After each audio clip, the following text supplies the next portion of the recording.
اليوم الهيئة الوطنية لحقوق الإنسان بالتعاون مع كلية العلوم القانونية والاقتصادية والاجتماعية إتم اللول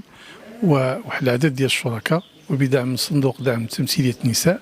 ضمن هذه الندوة حول تشجيع تمثيلية النساء في الحقل السياسي وتحقيق المناصفة، على اعتبار أن هذا موضوع اللي هو سجالي وجدالي وتراكمي، بكون أنه موضوع عنده واحد الحساسية ويثير الاهتمام ديال جميع المعنيين سواء أكاديميون سياسيون مجتمع مدني،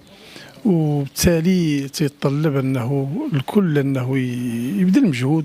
في إطار أننا نسعى جميعا إلى تحقيق هذه المناصفة. اليوم كعادتها كلية العلوم القانونية والاقتصادية والاجتماعية بشراكة مع شركائها تنظم ندوة حول القضايا الهامة التي تهم الوطن من أجل إثراء النقاش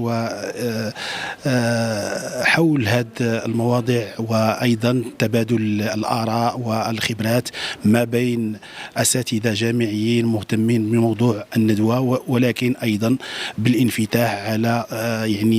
على خبراء وعلى فاعلين اقتصاديين واجتماعيين وسياسيين. واليوم كان موضوع الندوة هو حول التمثيلية السياسية للمرأة، وكما شاهدتم فهناك أساتذة إلى جانب حقوقيين وإلى جانب صحفيين وإلى جانب فاعلين سياسيين سوف يتداولون في هذا الموضوع، وسوف يخرجون بطبيعة الحال بتوصيات. أستاذ محمد، شكرا جزيلا.